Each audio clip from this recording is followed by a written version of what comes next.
बिस्मिल्लाहिर्रहमानिर्रहीम। अस्सलाम वालेकुम दोस्त। इस वीडियो में हम बात करने जा रहे हैं पंजाब गवर्नमेंट के हवाले से कि पंजाब गवर्नमेंट में कौन सी खिचड़ी पक रही है और ये जो परवेज इलाही कूद कर लंदन भाग गया है ये किस लिए भागा है, और ये जो चौधरी बरादरान ये सारे के सारे पीटीआई के गले में पड़ गए हैं ये क्यों पड़े हैं और इनको पीटीआई में लाया कौन था, ये सारी की सारी चीजें हम डिस्कस करते हैं। एक और इम्पोर्टेंट इशू है जो भी हमने डिस्कस करना है वो ये है कि सुप्रीम कोर्ट में एक पिटीशन मूव हुई है कि जिसको भी डिस्क्वालीफाई किया गया है on the grounds of corruption या कुछ और लीगल टेक्निकलिटीज थी, वो सारी के सारे डिस्क्वालिफिकेशंस खत्म करवा दी जाए। इस डिस्क्वालिफिकेशन से किस किस को फायदा होने वाला है और ये पूरी की पूरी गेम कौन कैसे खेल रहा है, आइए मिलकर डिस्कस करते हैं। सबसे पहले आते हैं चौधरी परवेज इलाही और इन चौधरी बरादरान के ऊपर। इमरान खान को चाहिए था कि जब उसने पंजाब में इलेक्शन जीत ली थी और जब लोगों ने इमरान खान को वोट देकर 17 सीटों पर जितवाया और उन्होंने ऑपरेशन रिजीम चेंज को मुस्तरद कर दिया, तो इमरान खान को पीएमएलएन के सामने एक प्रपोजल रखना चाहिए था कि देखें अगर आप हमारे साथ इतने ही मुखलिस हैं या वफादार हैं तो आप हमारा साथ दीजिए और आप हमारा ही किसी बंदे को चीफ मिनिस्टर बनाने दीजिए, लेकिन अगर आप वफादार नहीं है तो फिर ब्लग पता जाएगा। अब यहाँ पर यही मसला हो गया कि उन्होंने कहा कि नहीं नहीं हम तो आपसे वफादार है आपके हक में रहेंगे,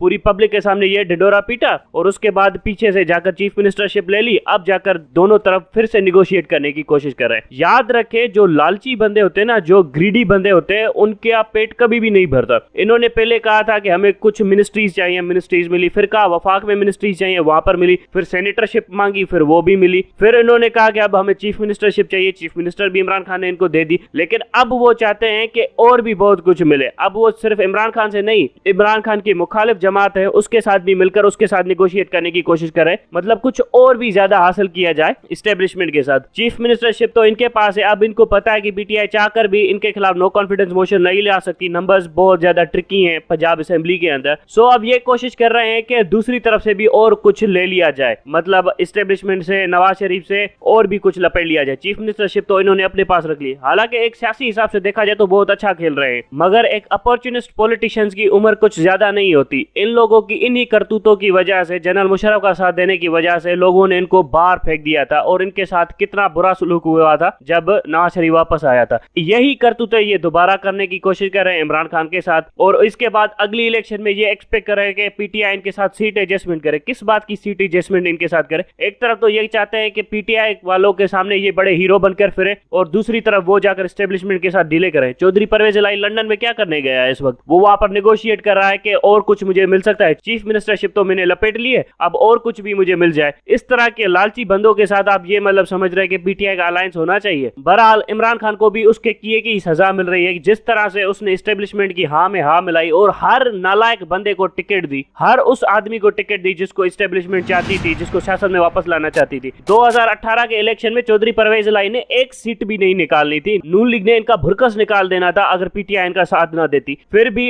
इमरान खान ने एस्टेब्लिशमेंट के कहने के ऊपर इनके साथ सीटें एडजस्टमेंट की, इनको कुछ दिए सीटें वगैरह, और फिर इन लोगों ने क्या किया, ये जो आपके थे मजदूर पश्तीन वाले, इनको सीटें किसने दी? इनको भी इमरान खान ने सीटें दी। इनको भी किसके कहने के ऊपर दी? इनको भी इमरान खान ने एस्टेब्लिशमेंट के कहने के ऊपर सीटें दी। इनके खिलाफ कोई कैंडिडेट खड़ा नहीं किया। फिर वही लोग मंजूर पश्तीन जैसे जिनकी कोई हैसियत नहीं थी वो जाकर इमरान खान के खिलाफ वोट ऑफ नो कॉन्फिडेंस करते। जब आप सियासत को प्रैक्टिकली बुनियादों पर नहीं देखते, पावर के बेसिस पर नहीं देखते, आप सिर्फ मजाक लगा देते हैं या आइडियलिस्ट बनकर सियासत को देखते हैं, तो फिर यही होता है। सियासत आइडियलिज्म का काम नहीं होती है। आइडियलिज्म एक अच्छी चीज होती है, वर्च्यू होता है, इंस्पायर करता है बंदों को, मोरालिटी अच्छी चीज होती है, लेकिन सियासत एक रियलिस्ट का काम होता है। रियलिज्म बेस्ड होती है पॉलिटिक्स, पावर के ऊपर बेस करती है पॉलिटिक्स, ना कि आइडियलिज्म के ऊपर। अब इन चौधरी बरादरान से आपको यह सबक तो मिल गया कि सियासत के सीने में दिल नहीं होता, और फिर देखिए चीफ मिनिस्टर लपेटने के बाद भी और कुछ भी इनको चाहिए और उसके पीछे ये भाग रहे हैं। बहरहाल इस सिस्टम के पास ज्यादा कोई टाइम नहीं है, ये इन लोगों को भी पता चल चुका है, चाहे पीडीएम हो, पीडीएम के अंदर मौलाना फजल रहमान हो, नवाज शरीफ हो, आसिफ जरदारी हो, इन सबको पता चल चुका है कि इस सिस्टम के पास ज्यादा टाइम नहीं है। एक साल है, एक साल के बाद इलेक्शन फिर से आने हैं और उन इलेक्शन में ये पीडीएम कभी भी जीत नहीं सकती। जिस तरह के हालात इस वक्त है तो पीडीएम का तमाशा बनेगा अगले इलेक्शन में, पीडीएम को जूते मारेंगे लोग और पीडीएम कभी भी इलेक्शन नहीं जीत सकती। सो इसलिए ये बहुत उल्टे सीधे काम कर रहे हैं,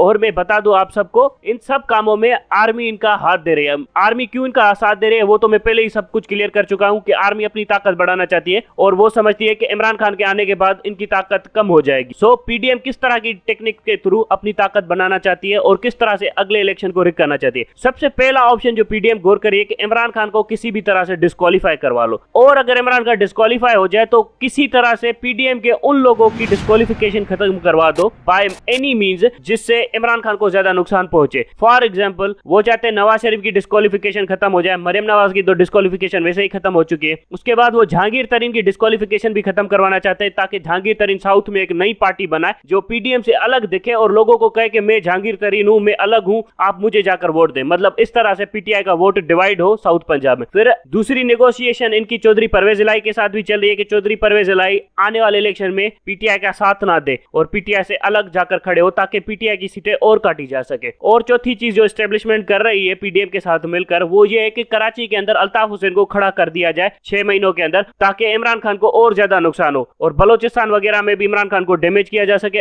और पांचवी चीज मौलाना फजल रहमान के साथ जमात इस्लामी का इत्तेहाद बनाकर केपीके में लड़वाया जाए ताकि वहां से भी इमरान खान को कुछ ना कुछ सेटबैक हो। इस तरह की साजिशें करने के बाद एस्टेब्लिशमेंट कहती है कि हम मुल्क के वफादार है। आपने दहशतगर्दों को वापस लाकर सवाद में बिठा दिया, आप अल्ताफ हुसैन को सियासत में लाकर वापस बिठाना चाहते हैं। कराची ऑपरेशन में कितने रेंजर्स वालों ने कुर्बानियां दी, कितनी मेहनत थी कराची ऑपरेशन के पीछे रेंजर्स वालों की, और उसके नतीजा ये निकल रहा है कि एस्टेब्लिशमेंट वापस लाकर अल्ताफ हुसैन के हवाले कर रही है, दहशतगर्दों के हवाले कर रही है। हमें नहीं पता कि अल्ताफ हुसैन के पास कितना असला था, हमें नहीं पता कि अल्ताफ हुसैन किस तरह से राह से अपनी मदद मांगता फिरता था, किस तरह राह एक्टिव थी अल्ताफ हुसैन की वजह से कराची में। फिर भी ये लोग मुल्क के वफादार हैं कि जो इस तरह के काम कर रहे हैं। नवाज शरीफ जैसे गद्दारों को लाकर आप पाकिस्तान के ऊपर मुसल्लत कर रहे हैं और उसके बाद कह रहे हैं कि हम वफादार है मुल्क के और जो हमारे खिलाफ बात करेगा वो मुल्क का गद्दार है। ये इस तरह से मुल्क चलेगा। बहरहाल ये तो इनकी है ब्रॉडर प्लानिंग वगैरह वगैरह, लेकिन इसमें रुकावट कहां पर है? इसमें रुकावट ये है कि चीफ जस्टिस आसिफ सईद खोसा की लैंडमार्क जजमेंट है डिस्क्वालिफिकेशन के ऊपर। Just to remind you, Nawaz Sharif की डिस्क्वालिफिकेशन आसिफ सईद खोसा की डिस्क्वालिफिकेशन की जजमेंट की वजह से ही पॉसिबल हुई है और वो भी 5 मेंबर बेंच था जिसने मुत्तफिका तौर पर नवाज शरीफ को डिस्क्वालीफाई किया था। अब उस डिस्क्वालिफिकेशन को खत्म करना इस चीफ जस्टिस के हाथ की बात नहीं है, ना ही कोई ऐसी लीगल तरामीम मौजूद है और ना ही असेंबली के पास ऐसी कोई कैपेसिटी है जो उसको लीगली तरामीम से मंजूर करवा सके, क्योंकि सेनेट के अंदर भी इस तरह की मेजोरिटी ना होने की वजह से ये कानून पास नहीं हो सकता, असेंबली से भी पास नहीं हो सकता, 2/3 मेजोरिटी चाहिए इस कानून को बदलने के लिए। इस वजह से ये जो डिस्क्वालिफिकेशन वगैरह इसके ऊपर जजमेंट देना बड़ा मुश्किल है। अगर ये मौजूदा चीफ जस्टिस जो कि पीपल्स पार्टी का खास बंदा है, इसको ये कानून बदलना है तो इसको 7 मेंबर बेंच बनानी पड़ेगी या 9 मेंबर बेंच बनानी पड़ेगी, तब जाकर वो नीचे वाली बेंच की जजमेंट को डिस्क्वालीफाई कर सकता है, डिसमिस कर सकता है। क्या ये चीफ जस्टिस इतनी दूर तक जाएगा? क्या बार इस चीफ जस्टिस को इतनी दूर तक जाने देगा? अगर ये चला गया तो फिर आप समझ ले कि डील पक्की हो चुकी है, ये सब कुछ हो रहा है। बहरहाल ये सब कुछ कर भी ले ये लोग, मतलब नवाज शरीफ की डिस्क्वालिफिकेशन खत्म हो जाए, जहांगीर तरीन की डिस्क्वालिफिकेशन खत्म हो जाए, अल्ताफ हुसैन कराची में आकर इलेक्शन लड़ना शुरू कर जाए, तो क्या ये सच में इमरान खान को हरा सकेंगे? चौधरी परवेज इलाही भी बहुत जल्द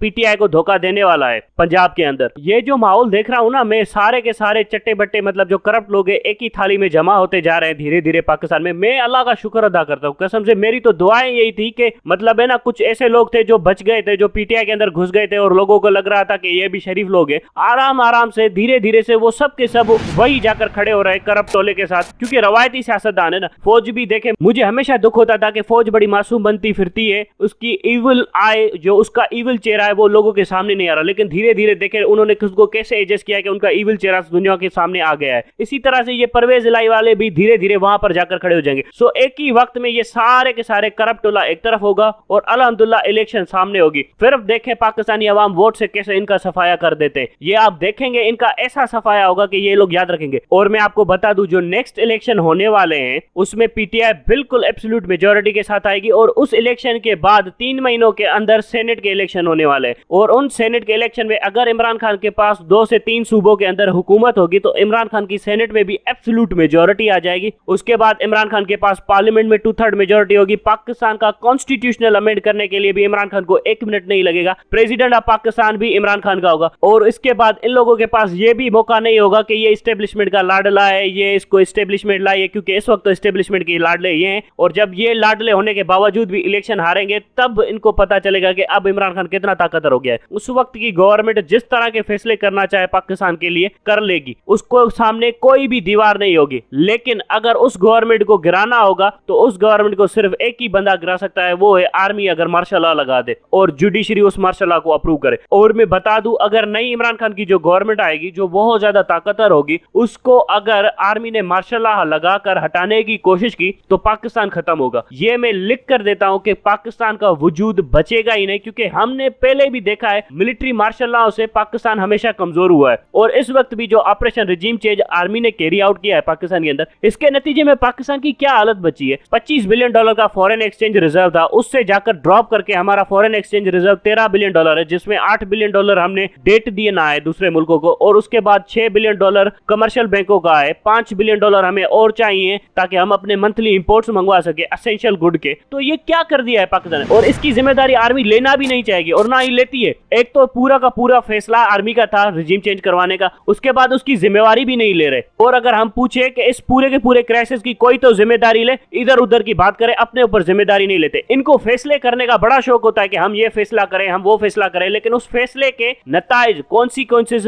फेस करने का इनके अंदर गट्स नहीं है, इनके अंदर फीलिंग नहीं है। वो फिर फेंक देते हैं सियासतदानों के ऊपर, लोगों के ऊपर। लोग जाहिल है, मुल्क गरीब है, मुल्क में कोई मेहनत नहीं करता, कोई टैक्स नहीं देता, इस तरह के ड्रामे करते रहते हैं। लेकिन कोई ये नहीं कहेगा कि तुम्हारे फैसलों की वजह से मुल्क की ये हालत हुई है, तुम फौजियों के फैसलों की वजह से। ये बात इनसे हजम नहीं होती। बहरहाल 8 महीने के बाद इनको इलेक्शन ही करवाने पड़ेंगे और इलेक्शन में इमरान खान ही वापस आएगा। उसके बाद इमरान खान को चाहिए मेहरबानी करके ये जो अपना आइडियलिज्म है इसका पीछा छोड़े और इन सब के खिलाफ सख्त कार्रवाई करे। सबसे पहले तो उन MNAs और MPs के खिलाफ कार्रवाई करे, उनको घरों से निकालकर उनके बच्चों समेत जिंदा दफन कर दे जिन लोगों ने गद्दारी की है पाकिस्तान के साथ। Thank you very much.